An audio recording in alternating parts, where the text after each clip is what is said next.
दोस्तों, टॉपिक देख कर के आप समझ ही गए होंगे कि इस वीडियो में मैं आपके साथ क्या डिस्कस करने चाहती हूँ। बड़ी कॉमन ये समस्या आजकल हो गई है, जब से लेडीज़ भी घर से बाहर जा कर के पैसे कमाने लगी हैं। वैसे तो अगर हम देखें, ये वाली समस्या जो है, इसका हम कोई परमानेंट सॉल्यूशन नहीं बता सकते हैं। कोई किसी के पास भी ऐसी चीज़ का सॉल्यूशन नहीं होता है। हमारा लाइफ पार्टनर अगर किसी और के साथ शादी से बाहर संबंध रखता है या इन्वॉल्व है, तो उस सिचुएशन को हम कैसे डील कर सकते हैं, ये डिपेंड करता है पर्सन टू पर्सन। जैसे संस्कार किसी के अंदर होते हैं, जैसा विजडम किसी के अंदर होता है, या स्पिरिचुअल एवोल्यूशन होती है यानी आध्यात्मिक प्रगति, उस हिसाब से हर इंसान जो है अलग तरीके से डील करता है। बहुत सारे लोग जो होते हैं वो इमीडिएटली रिएक्ट करते हैं, हस्बैंड हो चाहे वाइफ हो, जिसको भी ये जानकारी मिलती है पहला झटका तो लगता ही है, सदमा आता है। ख़ास तौर से मेल्स को जब पता चलता है तो वो काफ़ी स्ट्रिक्ट से एक्शंस लेते हैं, मारपीट भी करते हैं, अपनी वाइफ की जॉब भी छुड़वा देते हैं, वाइफ को फटाफट से तलाक दे देते हैं, घर वालों को जमा कर लेते हैं, हो हल्ला मचाते हैं। ऑन द कॉन्ट्रेरी, कुछ ऐसे भी मैच्योर किस्म के मेल्स होते हैं जो कि इस चीज़ को एक्सेप्ट करते हैं। पहले तो मैं इस वीडियो में किसी का भी पक्ष नहीं लेने वाली हूँ, ना मेल ना फीमेल। एज अ डॉक्टर जो मेरे पास केसेस आते हैं घर पे, उनको मैं कैसे डील करती हूँ, उस हर इंसान की हिस्ट्री लेके और उसका पर्सनैलिटी को जज करने के बाद मैं जनरली लोगों को जो एक जनरल एडवाइस देती हूँ वो ये देती हूँ कि चॉइस इज़ योर्स, राइट।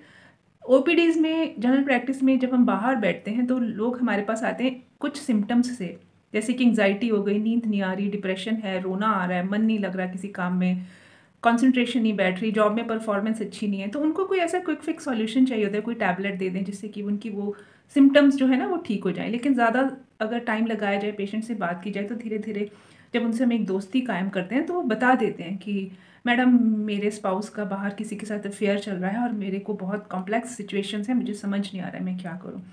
ऐसे में मैं सबको ये बताती हूँ कि देखें, आपने पहली बात तो ये डिसाइड करना है कि क्या आप उनके साथ रहना चाहते हैं कि नहीं। साथ रहना चाहते हैं तो अब आपको हियर आफ्टर एक इस प्रकार से आपने अपनी लाइफ का ताना बाना बुनना है कि वो केवल फिजिकली आपके साथ हैं, मेंटली इमोशनली वो कहीं और हैं, उनका शरीर आपके साथ रहता है।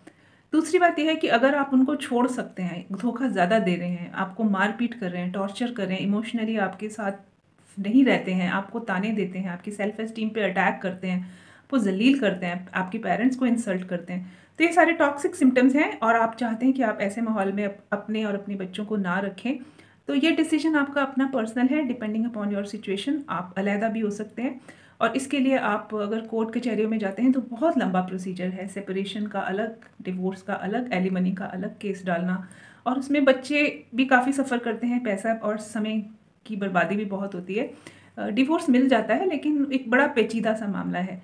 बेहतर ये रहता है कि अपनी सूझबूझ और अपने हालात के हिसाब से जो भी आपके मेंटल हेल्थ के लिए, आपके बच्चों की लाइफ के लिए बेहतर है, वैसा डिसीजन लिया जाए। और इनिशियल स्टेज पे जब आपको पता चलता है तो आपको किसी भी तरीके का रिएक्शन नहीं देना चाहिए। आई मस्ट से कुछ मत करिए, केवल शांत रहिए।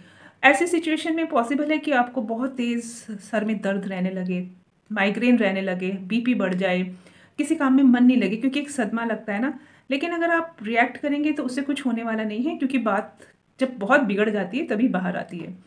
और मैं सबको यही सजेस्ट करती हूँ कि शांत बने रहें, थोड़ा सा डिटैच हो जाएं, और आपकी जो ड्यूटीज़ है ना उस इंसान के प्रति, क्योंकि वो आपका लाइफ पार्टनर है, बस वो डिटैच्ड भाव से, जैसे कि गीता में भगवान कृष्ण कहते हैं, उस ड्यूटीज़ को करते जाएं। उनसे जो आसक्ति आपने लगाई थी, प्रेम लगाया था, लगाव रखा था, उसको हटा लें, राइट।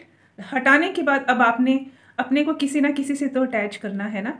मैं आपसे कहूँगी कि ऐसे इंसान को आप सबसे पहले अपने हृदय से शुक्रिया अदा करें, क्योंकि यही एक ऐसा इंसान है जिसने आपको जीवन का सत्य सिखाया है, आपका दिल तोड़ करके। क्या आप चाहते हैं कि ऐसे इंसान को सज़ा दी जाए? अगर इस धरती पे ऐसी कोई सज़ा है और जो इसको मिल जाए, तो क्या उससे आपके टूटे हुए दिल के टुकड़े जुड़ सकते हैं? अगर जुड़ सकते हैं तो जोड़ के देख लीजिए, मैं तो कहूँगी और ज़्यादा टूट जाएंगे। एक जगह से डिटैच होने के बाद जब आप अपने पास वापस आएंगे तो आप अपने अंदर का डैमेज देखेंगे और अपने अंदर का एटमॉस्फेयर देखेंगे। एक आपसे बात बताती हूँ, भगवान को आप 10 साल याद ना करें, ना पूजा करें, ना कोई और साधना वगैरह करें, बिल्कुल भूल जाएं। अपने घर गृहस्थी अपने जीवन में लगे रहें।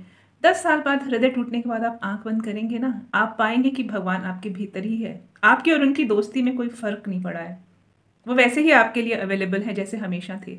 लेकिन किसी इंसान को आप 10 दिन भी आप उससे बात नहीं करें या उसकी तरफ ध्यान नहीं दें, 11वें दिन आप देखेंगे कि वो इंसान वहाँ पे है ही नहीं। That person is no more your friend. क्योंकि रिश्ते आजकल इस तरीके के बने हुए हैं कि उनमें से आप सिर्फ स्क्वीज कर सकते हैं। कोई भी आपसे क्या स्क्वीज कर सकता है, आपसे क्या ले सकता है, वही रिश्तों का एक्चुअल में असली आधार है। आप किसी को कितना दे सकते हैं, यही डिनोमिनेटर है आपके रिश्तों की सफलता का। ऐसा नहीं है कि आप अगर 100% देंगे तब भी आपको 100% मिलेगा। आपकी फ्रस्ट्रेशन जायज़ है, आपका डॉक्टर्स के पास जाना, साइकियाट्री की दवाइयाँ खाना, साइकोथेरेपी लेना बिल्कुल जायज़ है। आप चिल्ला चिल्ला के डॉक्टर्स को बोलेंगे कि I have done my 100%, I did all my best to serve that person, still he has cheated upon me. आपने अपना सब कुछ किया, सिंसेरिटी से रिश्ते को संभाला, सबकी सेवा करी, घर गृहस्थी देखी, फिर भी उस आदमी ने आपको धोखा दिया। ऐसे में आप क्या करें? ऐसे में आप चीखें चिल्लाएं? नहीं, आप केवल धन्यवाद, आप ये फॉर्मूला करके देखिए, आप उसको धन्यवाद दीजिए और अब आप अपने आप पे फोकस करिए। पहली बात, आप अपनी हेल्थ पे फोकस करिए, मेंटल हेल्थ को संभालिए और उस इंसान के साथ देखिए, आज के बाद से, इस इन्फॉर्मेशन के बाद से आपका रिश्ता जो है फॉर्मल हो चुका है। उसकी तरफ से तो पहले से ही फॉर्मल था, जिसकी तरफ आपका ध्यान नहीं गया। अब आपने इस रिश्ते को एक राजनीतिक तरीके से चलाना है, फॉर्मेलिटी, जिसमें झगड़ा नहीं हो रहा, कोल्ड वॉर है ना, आप अपशब्दों का इस्तेमाल कर रहे हो, ना आप कोई रिएक्शन दे रहे हो। आप न्यूट्रल हो जाओ, जैसे कार चलाते हैं ना, न्यूट्रल पे रख लेते हैं गियर, न्यूट्रल हो जाओ, अपने अलग से प्लान्स बनाओ। आपको बच्चों के लिए फीस भी चाहिए, आपको बिल्स देने के लिए पैसे चाहिए, आपको घर गृहस्थी के लिए, सामान के लिए सारा बजटिंग चाहिए। आप लड़ते झगड़ते हो तो ये वाला जो बोझ है ना फाइनेंसिस का, ये भी आपके ऊपर आएगा। इसलिए आप एक मिडिल पाथ निकाल करके इस इंसान के साथ ही अगर रहते हैं तो ठीक है। मैं आपको ये कोई गोल्डन प्रॉमिस नहीं करती कि ये सुधर जाएंगे। इस प्रकार के जो लोग होते हैं ना, सुधरे सुधरे नहीं सुधरे, ये ऐसे ही रहते हैं। और हमने इनकी वजह से अपनी ज़िंदगी जो है ना, जो भगवान ने हमें दी है, जो अपने आप में कंप्लीट है। ज़िंदगी का देखिए फ्रेंड्स, एक बिगिनिंग होती है और एक एंड होता है, राइट। इस बिगिनिंग और इस एंड के बीच में ज़िंदगी कंप्लीट होती है सबकी। 60 साल 65 साल की ज़िंदगी में कोई इनकम्प्लीटनेस नहीं होती। शुरुआत करते हैं तो अंत करते हैं। इस जर्नी में हमारे साथ बहुत सारे लोग आते हैं और अगर हम ये मान बैठें कि ये इंसान ही हमारा सब कुछ है, यही हमारी ज़िंदगी का आधार है, इसी के सहारे हमारी ये ज़िंदगी चलेगी और यही हमारी खुशियों का आधार भी है। हम ज़िंदगी में अगर खुश रह सकते हैं तो इस इंसान के साथ ही रह सकते हैं। यही है हमारा लाइफ पार्टनर जो हमारी ज़िंदगी को कंप्लीट बना दे। विवाह के बंधन में तो ऐसा ही प्रतिज्ञा की जाती है ना, कंप्लीट दोनों। लेकिन अगर उसने अपना हाथ हटा लिया तो क्या आप इनकम्प्लीट हो गए? यही वो ताकत है जो उसने आपको दी है कि आप अपने आप में कंप्लीट हैं।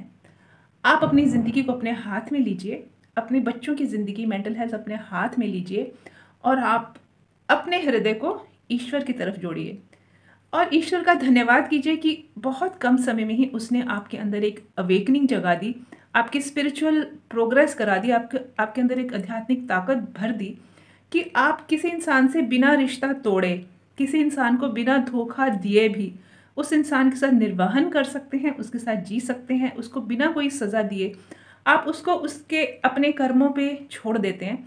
और मैं आपको ये बात बताऊं, जो इंसान पहले से ही गटर में है, गंदगी में है, क्या आप उसको सज़ा देना चाहते हैं? जो इंसान उस टहनी को शुरू से ही काट रहा है जिस पे उसको बिठाया गया था, यानी कि उसका परिवार, उसका विवाह, ये एक हमारे बहुत स्ट्रॉन्ग सपोर्ट सिस्टम्स होते हैं और एक इंसान अगर उसी में छेद कर रहा है तो उसके लिए उसकी अपने कर्म ही उसकी सज़ा बहुत हैं। यही इंसान है जो धूर्तता के कीचड़ से सना हुआ है, जिसके अंदर अनग्रेटफुलनेस है, अकृतज्ञता है, जिसके अंदर धोखेबाजी के संस्कार हैं, जिसके अंदर वासना की, सेक्स की इतनी डिज़ायर भरी हुई है, जो कि कुछ दिनों के लिए तो अच्छा लगता है क्योंकि थ्रिल आती है शादी से बाहर किसी और से संबंध। लेकिन आप देखेंगे एक समय आता है जब ये इंसान अपनी हरकतों की वजह से खुद से ही घृणा करने लगता है और जब अपनी हरकतों से खुद से घृणा करता है तो उसकी हर बात में घृणा ही टपकती है, उसकी चाल में, उसके हरकतों में, हर चीज़ में गुस्सा रहता है। एक्चुअल में वो सेल्फ रिमोर्स होता है, वो अपने आप के अंदर एक ग्लानि का भाव होता है जो वह किसी को कह नहीं सकता है, क्योंकि हम कोई भी परिवार में, समाज में उसको सज़ा नहीं दे रहे हैं। सज़ा इसलिए नहीं दे रहे क्योंकि ऐसा कोई कानून नहीं है जो उसने तोड़ा हो। कोई ऐसा लॉ तो है नहीं हमारे देश में, चोरी नहीं की उसने, डकैती नहीं डाली, किसी का खून नहीं किया। उसने अगर खून किया है तो आपके और उस इंसान के बीच में जो विश्वास था उसी का खून किया है। और अभी तक मानव जाति की हिस्ट्री में ऐसा कोई कानून नहीं बना है कि विश्वास के खून पे किसी प्रकार की सज़ा दी जाए। तो इसलिए आप भी उसको सज़ा मत दीजिए। आप अपनी ज़िंदगी संभालिए, अपने फाइनेंशियल स्ट्रक्चर को मजबूत कीजिए। अगर आप जॉब पे जाती हैं तो आप अपने काम को जैसे तैसे भी है मेंटल हेल्थ को इम्प्रूव करके अपने काम को अच्छे तरीके से करने की कोशिश कीजिए या किसी की हेल्प लीजिए।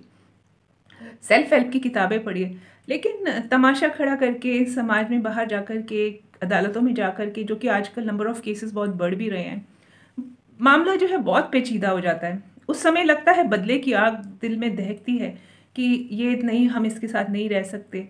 कुछ सिचुएशंस ऐसी होती हैं जिसमें कि डिवोर्स जो है थेराप्यूटिक भी हो जाता है, जहाँ पे आपकी जान को खतरा हो या आपकी मेंटल हेल्थ खराब हो रही है या आपको मारा पीटा जा रहा हो, आपको बहुत तरीके से यातना दी जा रही हो, तो ऐसे सिचुएशंस में उस शादी से बाहर निकलना लाजमी हो जाता है। लेकिन अगर ऐसा कुछ अत्याचार आपके साथ फिजिकल टॉर्चर नहीं हो रहा है, सिर्फ वो इंसान सीक्रेटली किसी के साथ इन्वॉल्व है और आपके घर में वो अपने बेसिक जो काम होते हैं वो कर रहा है।